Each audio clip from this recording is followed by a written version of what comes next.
shoulders until you read the Bible and you hear that God says, everything that you need I have given to you. It's available in your congregation, right? He told Moses that. He said, look, just look out among the people. And so when we look out, we have Jeff Harris. Jeff is a well-qualified expert in this area of hospice, palliative, knowledgeable care to help us with very important situations as life changes. I don't want to say as life ends, but sometimes it's life-changing situations. And it helps us to have knowledge so we know what to do with and for our families, as well as to prepare for ourselves. One day, we are going to be in a state of change, and we need to be prepared and know how to deal with those things. So without further ado, I want to thank the ministerial team. I want to thank Kendra and the Christian Ed department, our team that works in this area with Donna. Where's Donna? She's at the door. There she is. She's giving out these leaflets. I won't take any more time from Jeff. Jeffrey D. Harris, MBA, CGRS, PMP, ABCDEFG. He got some letters, y'all. Give me some more volume on this mic up here so he can be well heard, please. Thank you. Y'all give Jeff a hand. Thank you, Pastor Norman.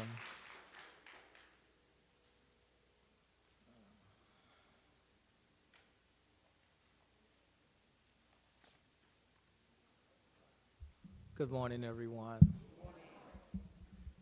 I would like to thank you all for being here, and thank you all for trusting me to share this information with you all. I'm Jeffrey Harris. Not only am I a member here, but by day, I'm a hospice guy. I'm the guy at the hospital. When I knock on your door, it's because your physician and your care team believes that hospice is a viable option of care for you at this time. My job is to explain that to you, to answer your questions and make sure that you understand exactly what they're talking about and why this situation is a situation where they think it would best serve you. Because, Minister Moore, y'all give me one. She's going to bring. And when you're in their hospital, and this is going to morph into what we're talking about with 5 wishes, but when you're in the hospital, there are a lot of things that go on. It's the game. And you know what people say, you have to know the rules to the game to play the game. And so my job when I come in is to explain the rules of the game to you at that point in your journey. And hopefully you can help increase your experience and have the best outcome that you can have. Because a lot of things, we can't stop what's going to happen way down here, but we can affect what goes on before we get there. And 5 wishes allows us to do that. And why do we want to do this? I have a belief that you can't make a good decision with bad information. Now, you can make a very bad decision with good information, but you can't get a good decision with bad information.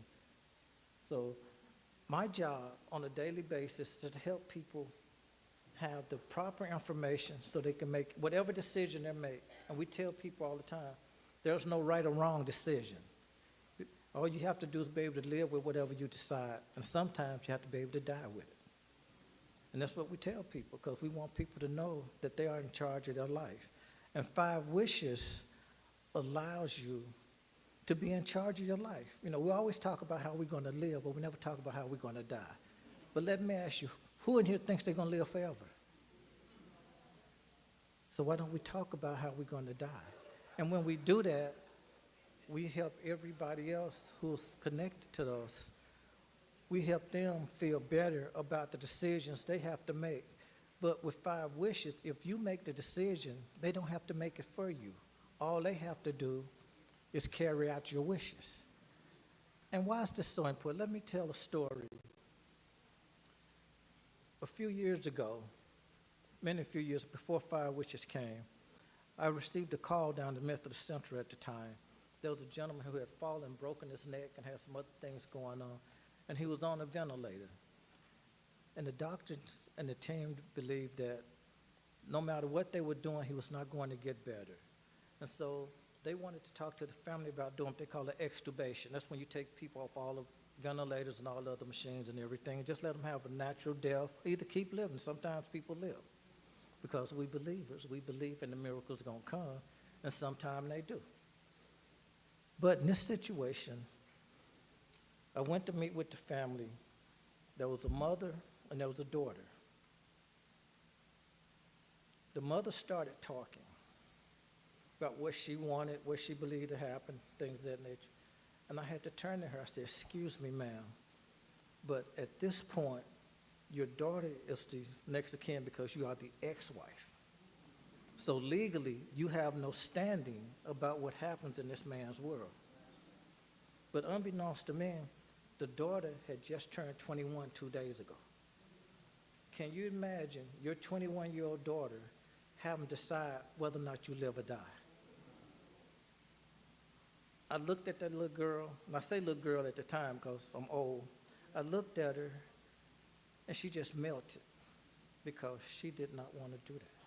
She could not do that. She did not know how to do that because they had never discussed that, and she never thought in her wildest dream that she would have to be the one to say, "Let my daddy die." Fortunately, some other things happened, and she did not have to make that decision.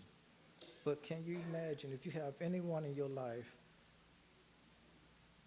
who's going to come to the hospital for you, they're going to have to make that decision when you can't. And the best thing that you can do for them is have this document, 5 wishes, in place. And 5 wishes, all it does is allow you to let people know what you want when you cannot speak for yourself. As long as you can speak for yourself, you can do whatever you want to do. And I tell everybody, health care, when you come to the hospital, it's like a buffet. They're going to offer you all this stuff. It's up to you. You can keep what you want. You can leave on the table what you don't want. But there are consequences on both sides of that. You just have to know the right information about the decisions you're making. And 5 wishes allows you and your family to sit there and talk about it and hold a discussion about what you want when you can't tell them what you want. Everybody should have 5 wishes. Anyone 18 and older should have 5 wishes so that when some people getting younger and younger, they're dying younger and younger. I had conversations this week with a 32-year-old patient, a 50-year-old, and I think the other young lady, she was right around her 27 or something. So they're getting younger, so you can't say, "Let's wait till I get older," because it's not going to affect me. It affects us whenever we don't know. It's good in every state. And once you do it, if you want to change it, you can just change it, write revoked on it, and write another one, tear up the one that you have. But let's get into the crux of what we're talking about. Wish number 1. The person I want to make my health care decision for me when I can't make it for myself. This is so very important. So often in the hospital, we have situations where people are unable to speak. They're not lucid. They can't make decisions. So someone has to come. And if you notice, whenever you go to the hospital, there are going to be 2 names they're going to give us on your paperwork, the people to contact. Make sure those phone numbers are correct and make sure they're the right person. When we call them, they're going to make decisions for you because you put their name on that paperwork. And when you pick your healthcare agent to make decisions for you, you're going to pick one person who's going to be the main person. And I tell everybody this. Don't pick your favorite child because you like them more. Pick somebody who's totally capable of making that decision for you. Because if you don't, in the world of hospitals, no decision is a decision. So you need someone who has the gumption to do what you want them to do. We see it all the time. Their name will be at the top, and they can't do it. They go with what they want, and everybody else is mad at them. So pick that. It doesn't have to be your spouse. It can be anyone you designate. Whoever's name is in that top slot, they will override anyone else's opinion about what they want. So you need to make sure it's the right person and that they're very clear on what you want. Because sometimes you go to the hospital, their job is to do medicine. And they're going to do medicine if you're there to get it done. So you need to make sure someone's there to protect what you want done and what you don't want done. And so you do that with 5 wishes. You just List them, then you list a couple other people in case that person goes before you. But you have to have somebody who can actually carry out your wishes. Everybody has a favorite child, but I can tell you, that's not the person a lot of times.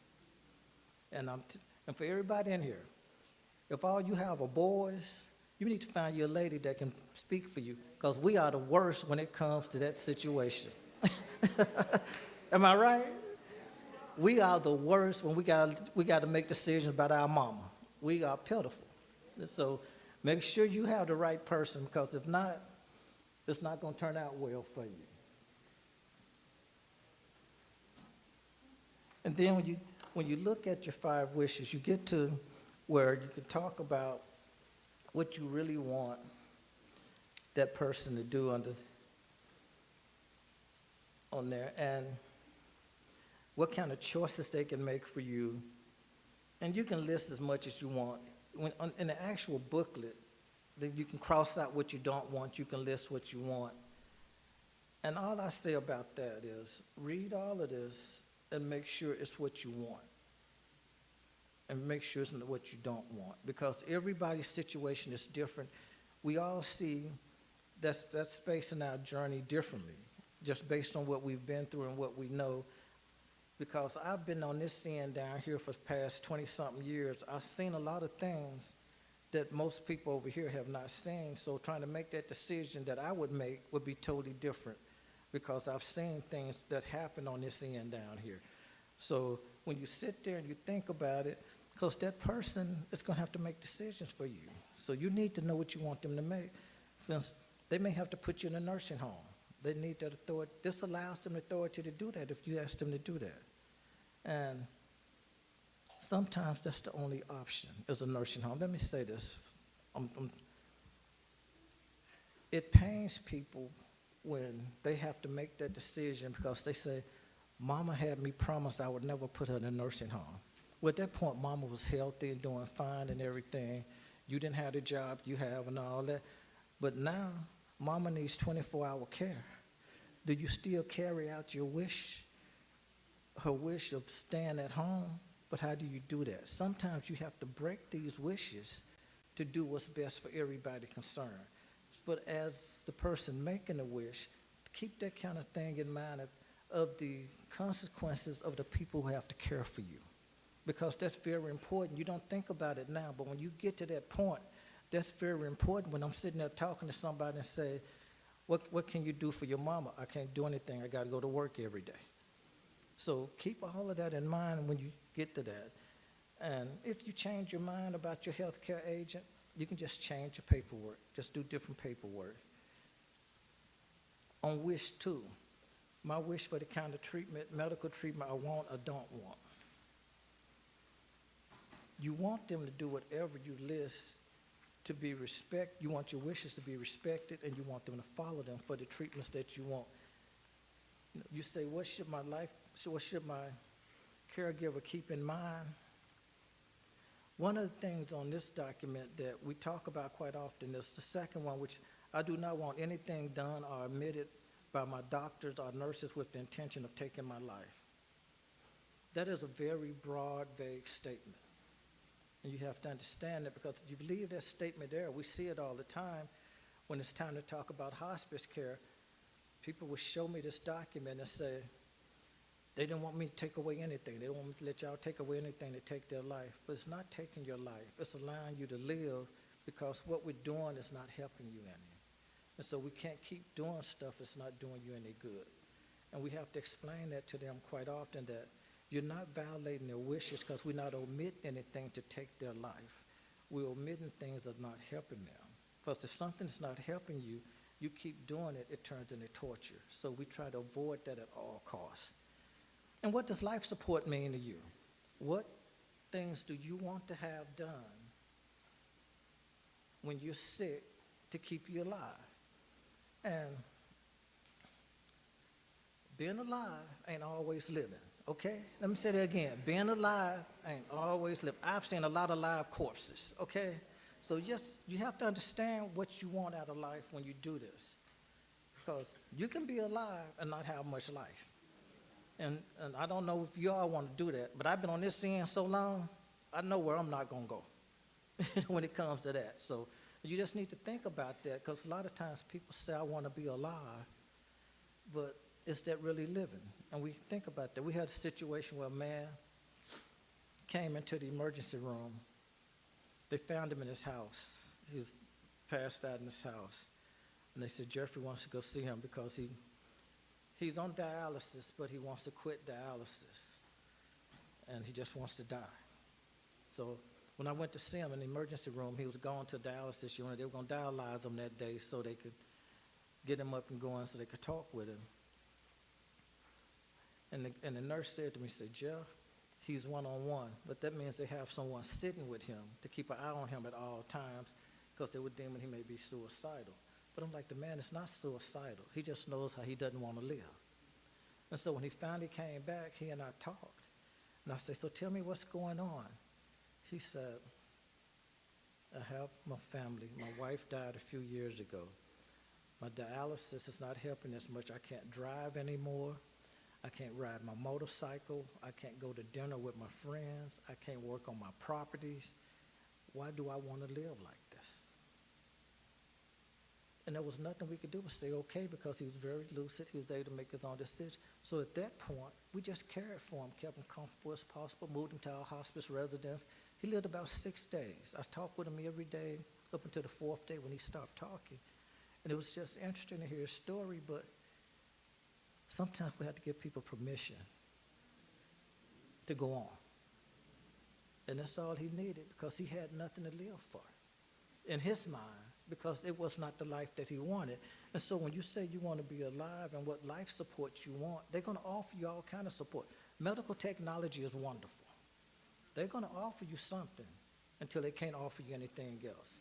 But you need to understand what your limit is about what you want for yourself and for your loved ones, because when you're going through it, they're going through it with you. So you need to understand that when you pick your life support treatment, be it ventilators, CPR, dialysis, whatever you pick, feeding tubes, all of that, that's your personal choice, and they will have to abide by it if it's in this booklet and it's your wishes, but be cognizant of what that means for everyone, not just yourself.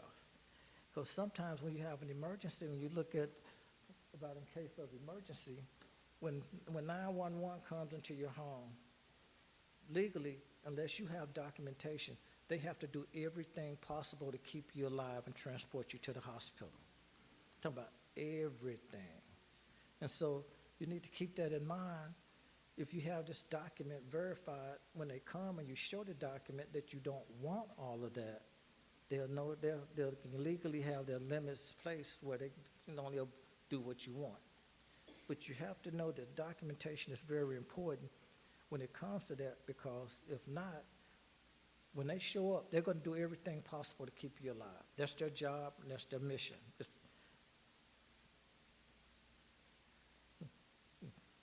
Then you have certain segments about what you want. On these, we talk about when you're close to death and any other conditions, and severe brain damage and coma, if you're in a coma. All of these conditions, in this document, you can let people know if you want life support treatment, whatever that may be, and at that point, it may be whatever the hospital is offering. You don't want life support treatment. That is your option, to not do any of it. Then some people say, well, I'll let my doctor decide. But let me tell you about that. When your doctor decides, someone still has to say, okay, doc, that's what we want. Okay? If they say, let me come back with y'all next week, we're going to think about it, because a lot of times we get, well, I need to get with the family and we get back with you all. While they waiting on y'all to convene and do what you do, nothing is being done over here. So you have to make sure that everybody understands that what you want, so they can make quick decisions and get on top of whatever's going on based on the decision that you make. And all of these are what you want. You don't have to do any of this, but it's what you want. But the value of this document is letting people know what you want. That's what this is all about, letting people know what you want.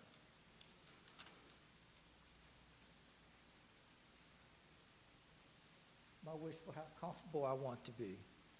And wish number 3, you want people to know how you want them to care for you.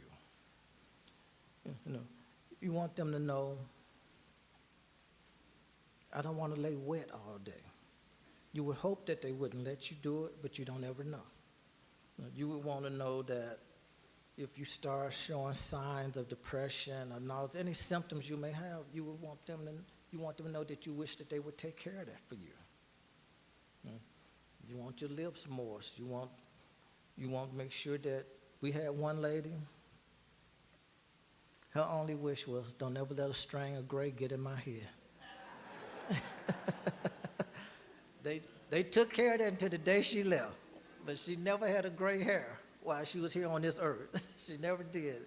That was her main wish, and they took care of it. So however you want to be comfortable, they would do that to make you comfortable. But you have to let them know what it's going to take for you and what your wishes for comfort are at that time. Because if you don't, they may not do it. Because you would think that people do, they know what to do, but whenever people go into a caregiver mode, it's new to most people. And it's very scary because they feel responsible for someone's life and well-being at that time. So the more information you can give them, the better it is for everyone. Wish number 4, my wish for how I want people to treat me. I say this every time I do this. If you want people to treat you a certain way, you need to treat them a certain way. Don't wait till you get to talk about, I want y'all to treat me right. If you were that person, if you were that dude, don't expect anything different when you're not that dude, okay? That's just the way life goes. We've seen situations. We had a man, he was with us for over a year. Family sent that $7,000 check every month, never came to see him. When we had to transfer him somewhere else, we called them. They said, just put his stuff in the ambulance, send him back over there. We're going to pay them too. Never came. And my staff, the nurses and all, were saying, have wonderful staff, wonderful nurses and social workers. They were saying, well, I wonder, they so wrong of them to do him like that. I said, no. You don't know who he was when he was. You know. So just because you sick, people not going to forget who you were when you were well. And they probably not going to treat you, and they may figure it's an opportunity to get back at you for what you did when you were well. So if you're able to hear this now, you might need to think about that with your relationships with people, because people are going to have to care for you. And we can walk in the home. We can see if it's a stressful caregiving situation or it's a loving caregiving situation. It's just natural to be seen. Had a situation the other week. I went to a lady's home. We delivered medical equipment, a hospital bed and everything, but they didn't have the oxygen. So I took the oxygen to the home and set it up for her, but I forgot a piece, so I had to come back. She said, okay, when you come back, I'm going to have his bed all made up because he's coming home today from the hospital. I said, okay. I went back about an hour later. When I got to the door, she was sitting in a folding chair looking out the door, waiting on the ambulance to come up. So she let me in. I said, you waiting on someone? She said, yeah, I'm waiting on my honey. I said, how long y'all been married? She said, over 70 years. I said, amen, about that one. Then I walked in the room to hook up the little thing to the suction machine, and I looked at the bed. All it needed was a piece of chocolate on the pillow. It looked like it was at a 5-star hotel. She had that thing so crisp. I said, man, I had never seen anybody take a common hospital bed and make it look like a king-size bed at the Ritz-Carlton. I'd never seen that before. And our staff said that the whole time they were there, over the course of this man's end of life, that she was just wonderful with him. And they asked her, has it always been like this? And she said, yes. She said, we had bumps, but we always smoothed them out. And this is basically how our relationship has been for over 70 years. And she showed all of that. Now, if your relationship been more bumpy than smooth, your bed ain't gonna be made.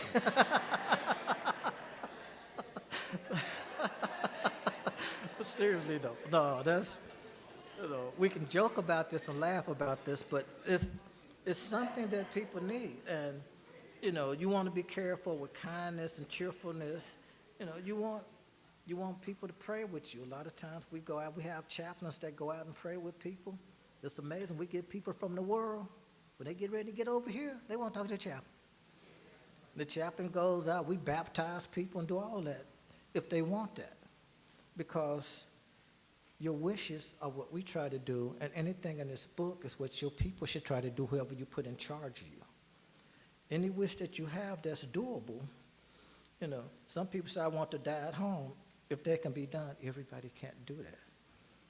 Your home situation may not allow that. Then some people don't want anybody to die in their home because they don't want to they don't want to walk in their room every day and see you in the bed every time they look in there. And so, but that's all right to put that on there. At least they know. But make sure you think about how you want people to treat you. You think about that now, you might get the treatment you want later. You know, so it's really wish number 5. And I'm speeding up a little bit because we want to save time for a little Q&A.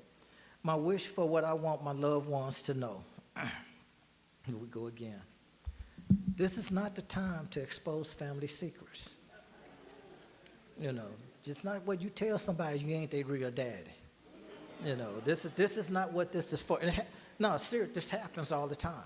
This is not your shade page where you can throw shade at everybody. This is not what that's for, because when people are reading this, they're hurting. They don't need any more hurt added to what they're already going through. And anything you want people to know, you need to tell them now. No, there's a section on here where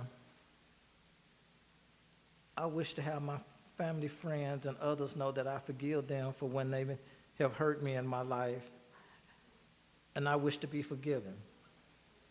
Well, that rings kind of hollow at this point. Because if you're able to write it, you're able to talk about it. And you know who you've hurt and who possibly hurt you.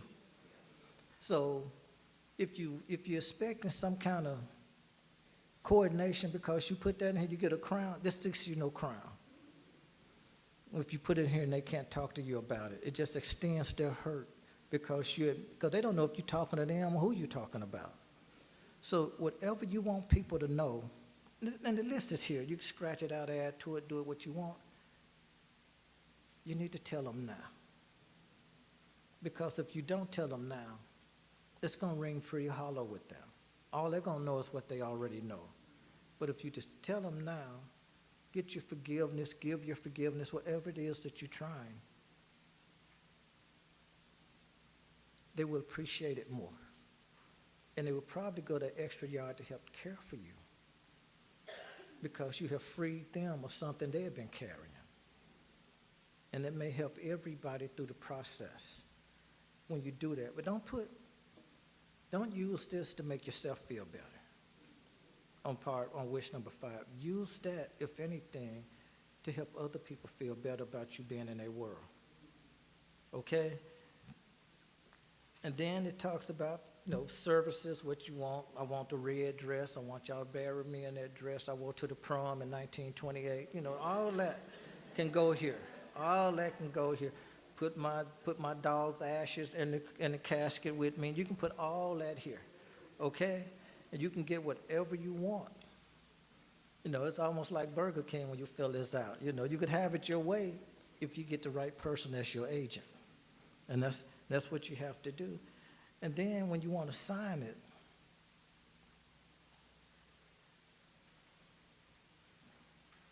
you go over and you fill it out. Just follow the instructions, you fill it out, have your witnesses, and it tells you who can be a witness and who can't. It can't be your agents or somebody that's going to get a bunch of money from you or something like that. Can't be them. And I always recommend to people that you get it notarized. The hospital, we love legalized documents because you would not believe some of the mess we see. But we love legalized. We had a man bring in a document a couple of months ago, say that his mother signed it. Well, his mother had been a dementia patient for the past 8 years, and for the past 7, she's been in and out of the hospital, and we knew she couldn't write anything. But he showed up with some paperwork. Fortunately, it was for financial stuff, which had nothing to do with us. But just the fact that he thought that he could get away with that, and somebody notarized it. But we knew the date he had on there that she could never do that because she couldn't hold the ink pen. But that's what people do, so we like it when it's notarized. Sometimes it gets by, but most times it makes us feel better about what we're doing because we feel like we're doing exactly what's legal and what's required. And when you look at this document, people say, well, I'm a POA, power of attorney.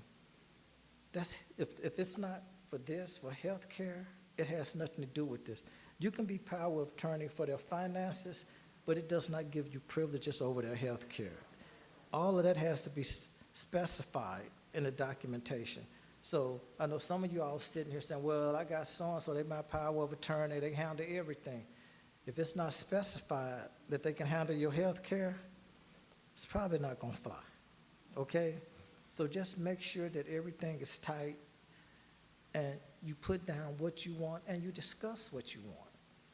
We had a case, a lady was at Methodist Germantown, went to her house to talk to her husband, her out-of-town daughter, and her sister. We talked for about 2 hours.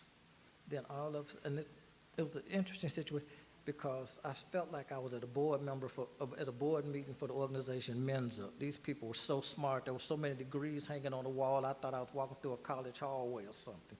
And the husband got up and went to another one, came back, and he came back with a copy of this, with 5 wishes, and he read her wishes. For some reason, all of a sudden, after 2 hours, it clicked that she had done that. And he read her wish, and it said, I do not wish to be on mechanical respiration and any kind of mechanical life support. Then he got up, and he showed it to the daughter. He said, is that your mother's handwriting? She said, yes. Then he went over to the sister-in-law. He said, is that your sister's handwriting? She said, yes. And at that point, the tension in the room did this. Everybody knew what needed to be done, but nobody had the power to say, take her off. But once they read what she actually wanted, it just took care of everything. And now we went around for about a week and a half before we got to this point. But had he been cognizant of this form, it probably would have happened much sooner. But I was glad they had it because when you sit there and you see how everybody just comes to agreement on something as critical as letting their loved one die peacefully, it's really important because now no one has any guilt because they didn't have to make that decision on their own. And this is what this does. This protects everyone. And it's one thing I want to show you all before we get into questions. This is the Tennessee Advanced Care Directive. Every state has their own advanced care directive. It's not in your book. I pulled this out the archives. Everybody has this. Every state has their own. You can go online and pull this down. And the reason I'm showing this, 5 wishes is 12 pages. This is only 2 pages. And it does the same thing pretty much. It lets you pick your healthcare agents, but then when you get down in it, it gets very specific about things. It takes some of the emotional stuff out of what 5 wishes gives you. You can talk about your permanent condition you want to live in. If you want to be permanent, you want to have permanent confusion and live, you can say that, or not live. If you want CPR or life support, treatment for new conditions, tube feedings, or whatever, you can answer all that in a 2-page document. And for some people, it makes it easier for them to complete that than to go through all the thought process that's required in 5 wishes. But it still needs to be notarized. We just like it like that. And with that, it just helps everything. Because one of the main things we get, if you look on their tube feedings, that's one of the biggest things we get.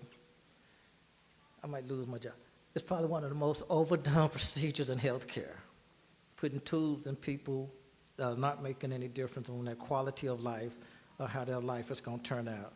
But people say, I want my mama to have nutrients. That's fine. Nutrients do not cure dementia.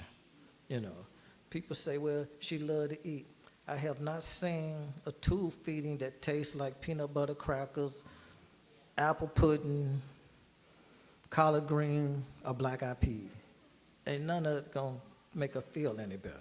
And I say ain't, but none of it's gonna make her feel any. But we do that on a regular basis. If you're in the hospital, first time someone can't eat, let's put a tube in them. But they're dying from cancer. How's a tube gonna help them? See, so we have to be more aware of the holistic approach that we take into caring for people and the things we want people to do to care for us. So you get this form notarized also. I thank you all.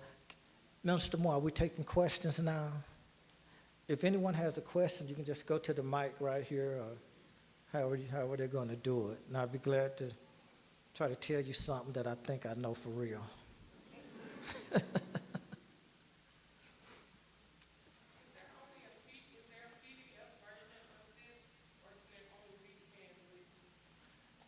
There's an online version. You have to go in, and it requires a couple of extra steps, but you can do it. And when you look at that, there are a couple of states that do not accept the online version. Okay?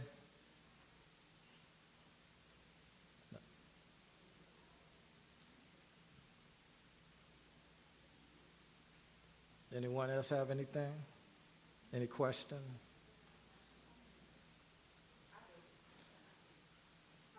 Okay, no. No, don't go over there, don't go.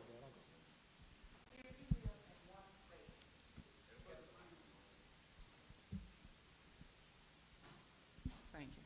If you live in one state, but all of your medical doctors and everything is in another state, how do you get your advance directive so it will be universal? Say if you go out of town or out of the country or something to that effect. Well, one thing is you should always travel with them if you're that kind of person that thinks about that kind of stuff. But if they're out of state, somebody can send them to you. Or either if you have a mental capability and they deem that you can do it right then. You can always do it in the state you're at. The most recent one overrides the previous ones. Okay. So if you're ever somewhere and you're without it, you can always just do another one. Is that what you asked me? Right. And for purposes of, say, if you're at home, hospital, the ambulance will come, where would you recommend that you keep a copy for those that's in the home in order to present at If that someone time? is sickly and the ambulance is a regular visitor at your home, I said keep it on the refrigerator, keep it over the bed.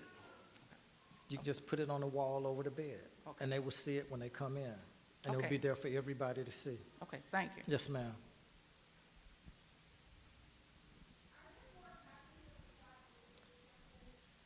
Let me do this. I'm deaf, so you got to come to the microphone. Thank you much. Are there more copies of the 5 wishes? See Minister Moore. Okay. She could help you with that. I think the church has some, so speak with her, and she could help you get those. But the other form, the advanced directives and all, you can just download those off the internet.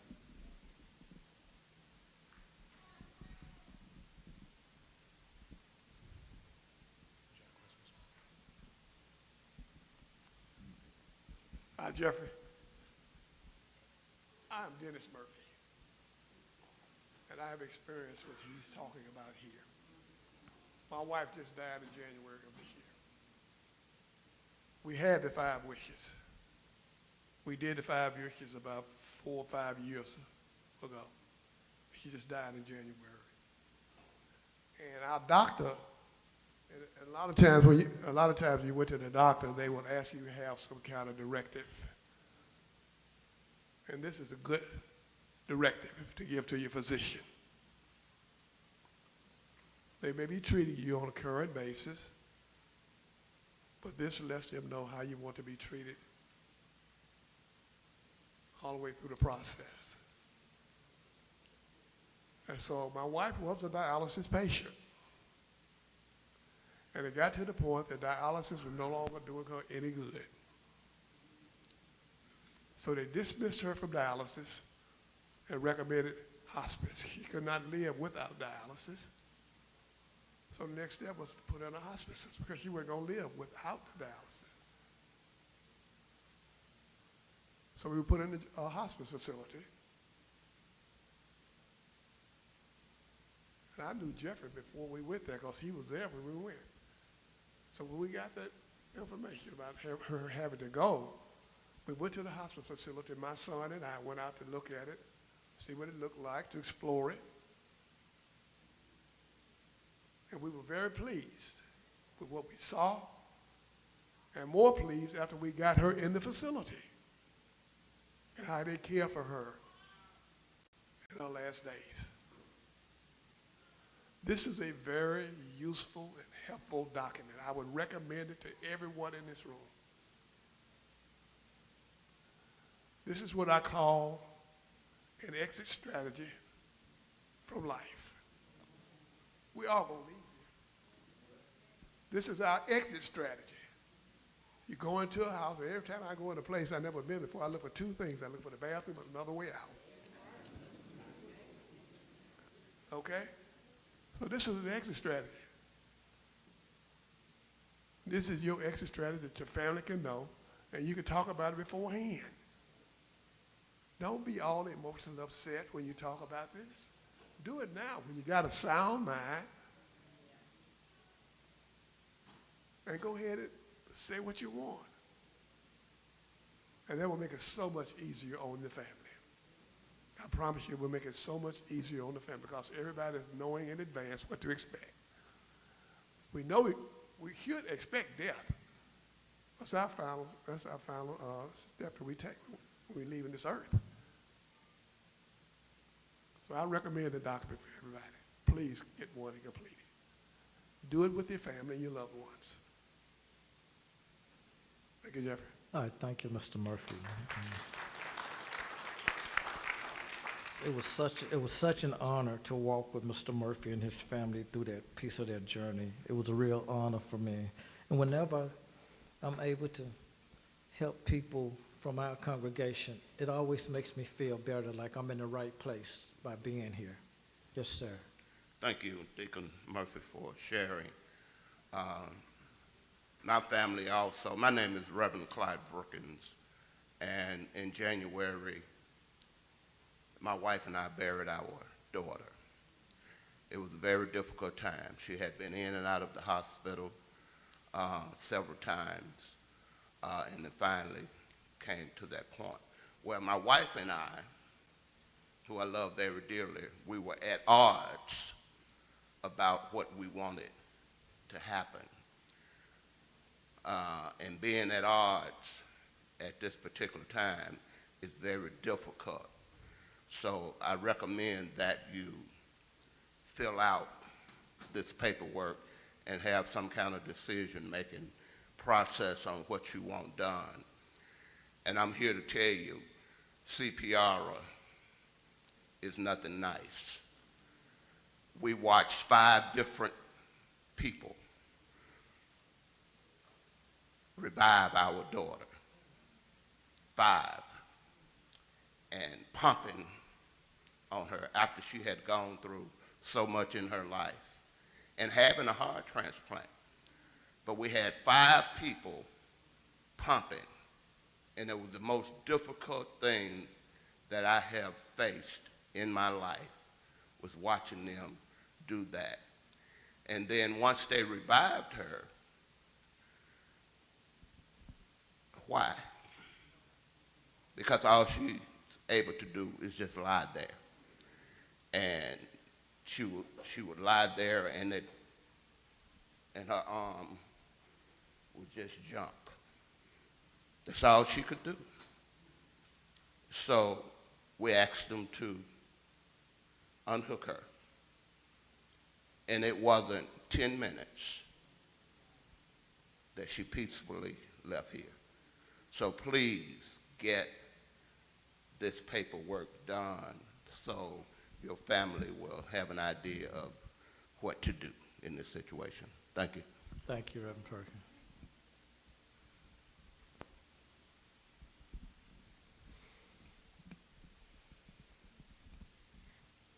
Good morning. I had a question regarding, so I'm single, unmarried, without children. And so I also have no family here in Memphis. So I wanted to ask you your thoughts around a healthcare agent being present here in Memphis versus there being somewhere else. Okay, thank you. We prefer that they're present. There's a thing that I call a Chicago syndrome. You have someone with a caregiver bedside every day, all night, but then someone in Chicago has the power of attorney for healthcare agent. And they are making decisions for some, had a situation, lady been taking care of her mother for 9 years. She was a dementia patient. And we were talking about hospice care. She said, well, I have to call my sister in Chicago because she's the POA. The sister in Chicago hadn't been home in 2 years. But now she's making, and her decision was, oh, mama's fine, she'll be all right, we don't want hospice. So the lady had to continue her death watch and take her mama back home and keep sitting bedside and changing diapers and doing everything that you do. The lady has stopped eating and all. So it helps if they're here, no more from the point that they can get to see the decline and see what's really going on. So it helps us also because we're able to talk to them and show them what's really happening. So it's best if you have someone local. Yes, ma'am. Hi, my name is Pamela Hayes, and I'm a daughter that was in the situation that you mentioned earlier where I had to make some decisions for my dad. Fortunately, he had a stroke first, so we had filled out some of the paperwork, so I knew in certain situations what he wanted to do. But he ended up getting sicker, and I think they call it ICU psychosis, so he made some statements to me about like not wanting to have surgery again and stuff like that. But I had to take into consideration his state of mind at the time. He basically ended up having a heart attack that the doctors call the widowmaker. It's the heart attack where when most people have it, they don't survive, they fall dead. And it was a difficult decision. At first I said no. The surgeon talked to me, made the decision to do it, and just said he was gonna have to be mad at me if he survived. So it was extremely difficult. You know, his siblings were questioning me, and it was hard. After that happened, my dad is still alive. After that happened, I presented this 5 witches. I work for Baptist, so we worked on that. I presented it to my family. To this day, there's several members in my family that still have not completed it. I had 2 aunts to die this year so far, and a cousin. And in at least one of those situations, the family is at odds. She had 2 sons, they're still at odds. So I just wanted to stress, and I'm thankful my husband came with me today because he doesn't like to talk about this either, so thank you. But I just want to stress that not only should you do it, you should have everybody in your family do it. And I don't mean to be, but we as Black people don't handle this kind of stuff. And it's devastating. That's what makes funerals so difficult, all this fundraising for a funeral. And I think somebody said earlier, everybody is going to die. We know that's going to happen.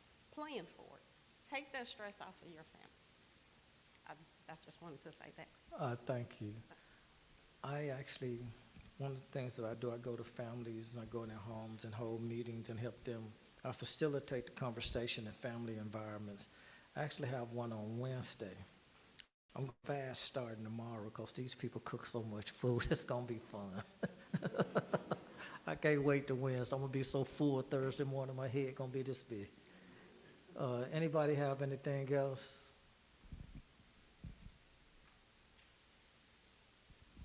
Thank you. Jeffrey, I'd like to mention this. My career, I spent 40 years in the life insurance business. I used to write life insurance policies for people. And what I found out a lot was, a lot of people don't like to talk about their own death. I don't want to talk about me dying. And that was a problem for a lot of times, dealing with families, husbands and wives. men making silly statements like, I don't want to leave some here for somebody else to spend. That don't make sense, but that's the mentality of a lot of people. Life insurance is very important. So we have to talk about our own death. And this is another way we're talking about our own death. 5 wishes. Before it gets here, and there's no emotions in it. So please, I encourage you and encourage your family members to complete the 5 wishes document. Thank you, Mr. Murphy, for your support and encouragement on that. I think we may need to start wrapping it up to get back across to the sanctuary. Once again, I thank you all for trusting me. I wish you well, and if you have any questions, you can always talk to me about it, and if you need to hold the conversation, let me know. I'll do what I can to help you do that. Okay? Thank you all very much. Hey, Mr. Bell.